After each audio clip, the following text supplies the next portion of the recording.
you living the Delaware Beach lifestyle? You can't live at the beach and do nothing. This up-and-coming year-round area has lots to offer. Find out where to eat, play, and serve. Living the ultimate dream. Imagine spending the entire week doing whatever you want. Going for jogs, going for a bike ride, going golfing, going to the beach, going to different shops, going out to eat, doing all these different things, walking the dog, having the grandkids come over, doing all these things. And guess what? You don't have to clean. Imagine having someone else professionally with clean equipment, background checks, picture IDs, email notifications, communication, people that you love and care and trust come into your home with all the right tools, with all the right stuff. You don't have to worry about anything. And cleaning your house. Yes, I said it. You don't have to bend down in your toilet anymore. Hire That Guy with a Broom. This show is sponsored by That Guy with a Broom. You can check out whyamicleaning.com today and mention 302 Lifestyle. You'll get a special. Have you heard of float therapy? Holy cow, this is like the biggest secret in America. I think the world. Famous people, athletes, all these people are doing float therapy. And it's called Urban Float in Rehoboth. You can go to urbanfloat.com, click on Rehoboth, and check out these guys. You're basically sitting on 1,200 pounds of Epsom salt. It's the most amazing, relaxing thing I've ever done in my life. I've gone about a half dozen times. I'm gonna go every week. My skin, my body, my joints, everything just feels so amazing. And you're on this weightless, de-stressing pod for an hour. I love it. You get a discount your first time. You can also let them know that you're from 302 Lifestyle. Check them out, guys. Sponsored by Urban Float. All right. Welcome to the 302 Lifestyle Beach Podcast. We got David Hammond in the house with Realty based in Berlin, but they service Seaford, grew up in Bethany, and we got some great insight on the area, how things have changed, and dude's got a great hat. You can't beat that. So that's just because I don't have any hair. David, so you said you grew up in Bethany, man. Tell me a little bit about how the area's changed and what got you started and what you do. Okay, well, I grew up vacationing in Bethany. Originally from Pennsylvania. I have family in Bethany, in the Bethany area, and we always vacationed there when I lived in Pennsylvania. I love the Delaware Seashore State Parks, and when the kids were little, I loved Rehoboth Boardwalk, and we did all of that. I lived for a couple of years in Bethany. I had a townhouse in Bethany, lived there for a couple of years, and then I relocated to Berlin. So my whole career has been with traveling sales, and about 7 years ago, I got into real estate as a way to reduce the number of days out in hotels. And I love working with people, and I had fun with it, and that's kind of where I am. Wow. So I love Berlin. Berlin's one of my favorite spots to visit, and it's funny how people usually down in Bethany, Lewis, Fenwick, Selbyville, even in Ocean City a little bit. A lot of people end up migrating to Berlin. What was one of your some of your differences from Bethany to Berlin?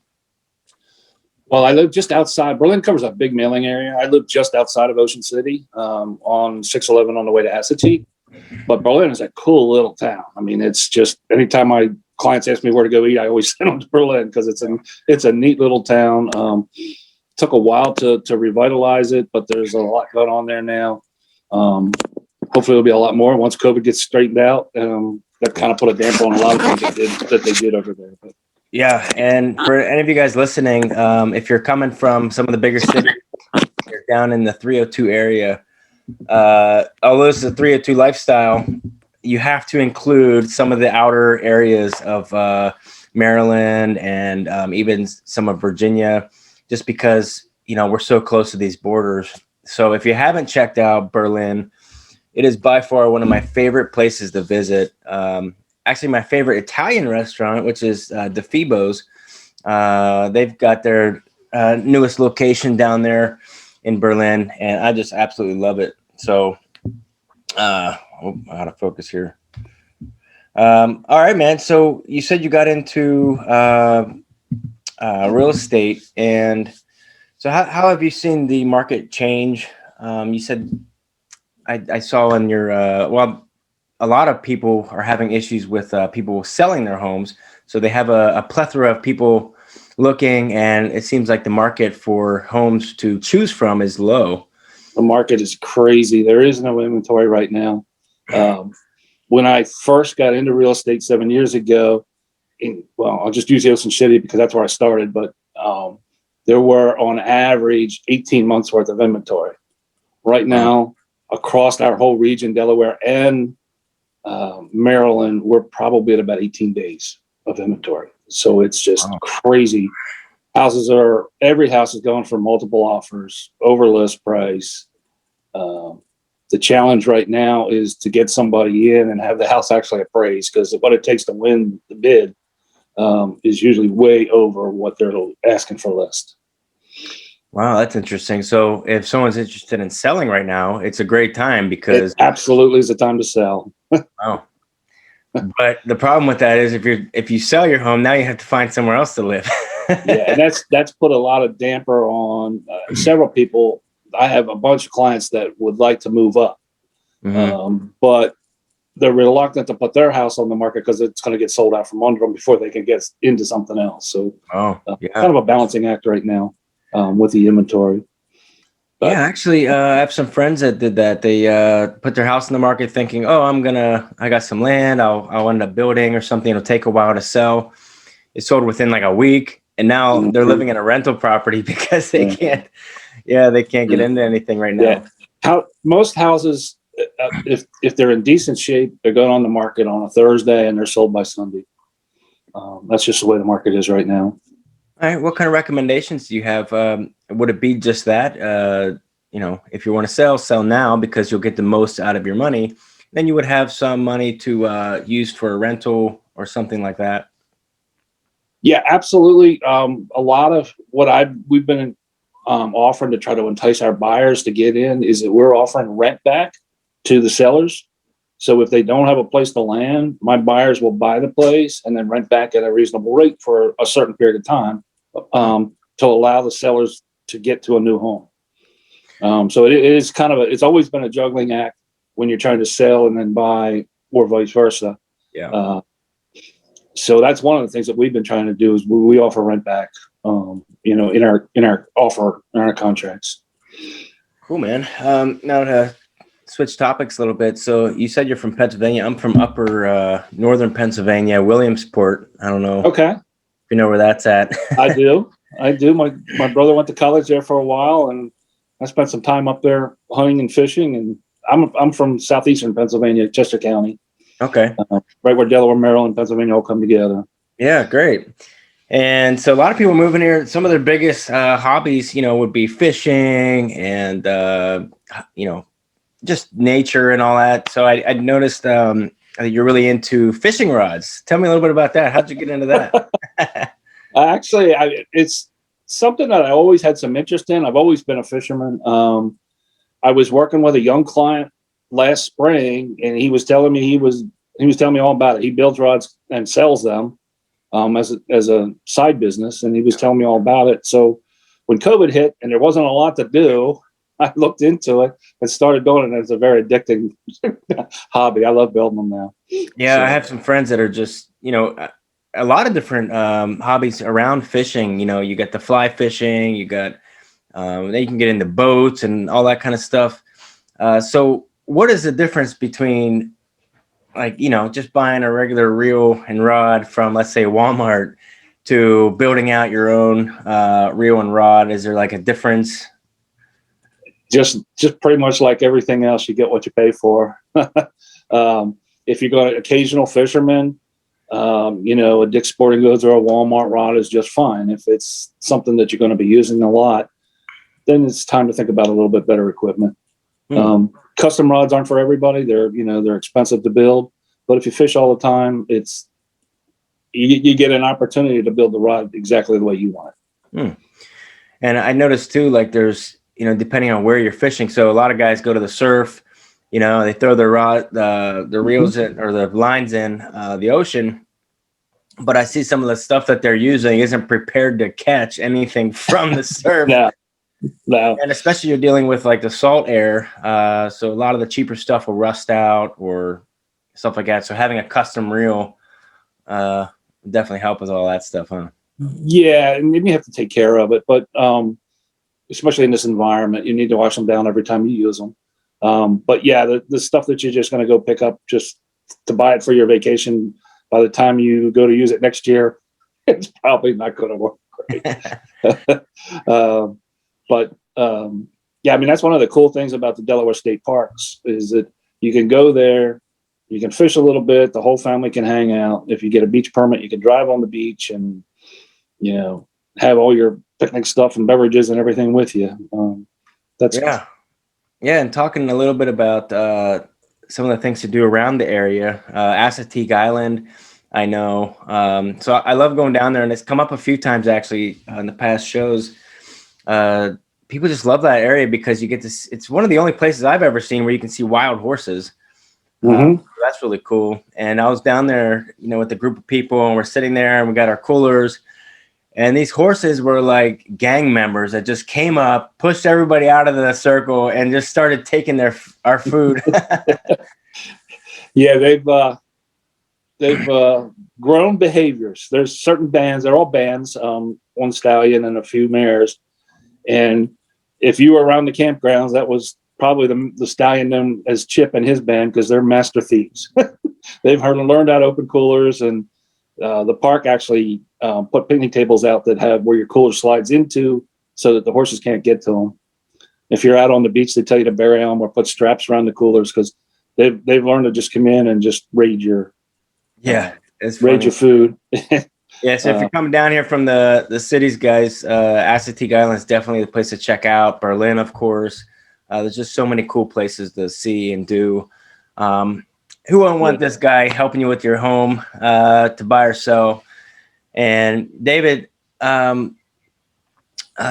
before we get too far, how can people get a hold of you? I know you have you were one of the top sales in Northrop Realty. If somebody wants to reach out to you and get some help buying or selling in those areas, where can they get a hold of you? Well, I'm pretty easy to find. I'm all over Facebook. I work out of the Northrop Realty Fenwick Island office. So that's right on Coastal Highway, right next to Core Brothers Ice Cream, right at the intersection of 54 and Route 1.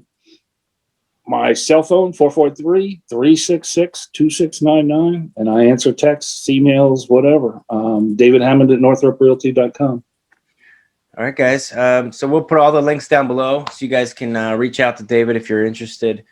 And perfect. So, and Fenwick Island, by the way, another favorite spot. So all the beach areas, just a lot of walking trails and kayaking spots and all kinds of cool stuff down that area too.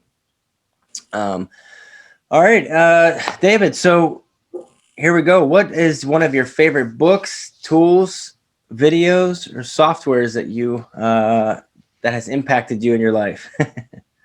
Wow. Just one. Probably my iPad that I'm sitting on right now. Yes. Has changed my whole life. One of my favorites. Definitely. I mean, it is my workspace. My office is wherever I am with this iPad. I'm pretty much 99% of what I need to do, I can do from here. So, yep. Now, have you been on the fence of like a Windows Mac or not Mac, a Windows person and then switched over to Apple? That's exactly me. I went Mac, and once you go Mac, you never go back. So I'm all Apple products.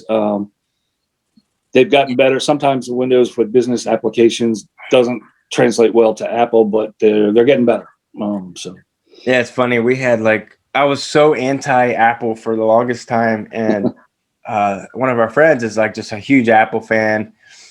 And it was funny, it seems like every year and a half to 2 years, things start slowing down on the Windows, and then the phones start messing up, you start getting these updates. And before you know it, you got to like upgrade or do something. And I was just like, I am so sick of this. And we happened to have a old Apple, one of those little tiny Apple mini box things. I don't even know what you call it. And that was like from 10 years ago. And it's in one of our spare bedrooms and it still works perfectly fine. Oh, Apple TV. It was just like this little thing. And Yeah. I was like, man, let's just switch. So we ended up getting, well, we got the cell phones, and then all of a sudden we're like, okay, well, we want everything to sync. So we went all out and just got the MacBook, the phones, and everything. Yeah, I switched about 10 years ago, and the Apple laptops do wear out, but it takes a lot longer for they start to really clog up and slow down. So I've been real happy going Apple. Yeah, perfect. And so, David, what's one of the biggest myths about real estate that people need to know the truth about? How much money the realtors make. Oh, yeah. That's the biggest thing. They'll see on the listing that, you know, the sellers are paying 6% and they think the realtor's getting that. That doesn't happen. Yep. It's the commission is split between the buyer and the seller agents, and then the agents have to split it with their broker. And then we have to pay, you know, we're 1099 employees, we're self-employed. So all of our transportation and other expenses come out of whatever we have involved in that sale. So there is unlimited potential depending on how long or how hard you want to work. But we don't make near the money that on each transaction that people think we do. Yeah, and I can vouch for that. My wife actually, Daisy, was in real estate. We actually came from Las Vegas, so she did really well when the market boomed, you know, and then when it crashed, we ended up coming out to Bethany Beach. She had got her license, and man, it just takes a long time to kind of build up your revenue on that. So yeah, and each house in particular, you know, you got all kinds of fees and just all kinds of stuff you're paying out with that money. And it takes a lot of work, you know, on the back end. So there's a lot of work behind the scenes that people don't see. But yeah, it's fun. I love helping people. My favorite part of it is when I get to hand them the keys or sit there at the table when they get handed the check. Yeah. Depending on what side it is. David, what's one of the biggest questions that you hear from people looking or buying a home? To buy a home, I spend a lot of time educating my clients on the process. And the very first thing somebody should do is go talk to a mortgage broker somewhere and find out exactly what your budget is. A lot of times people want to jump into just going looking at homes, but the problem there is, the danger is, if you find something you like and it's out of your budget range, you know, you're starting out the process disappointed, and that's not really what you want to do. So the best way is get yourself qualified, and especially in this market, when we do find a home for you, you've got to act on it, because they're selling in 2 or 3 days. If you don't put an offer in when you see it, it won't be there by the time you think it through the weekend. Love it. Yeah, great advice, man. And here we go. Lightning round. You ready? Okay. On the spot. Here we go. Yeah, and guys, one more time, if you're trying to have someone help you with this process, and you're looking in any of one of these areas, you know, Seaford, Maryland, anywhere, David Hammond's the guy to reach out to. We're going to put the links down below. Appreciate it. What's your favorite place to eat?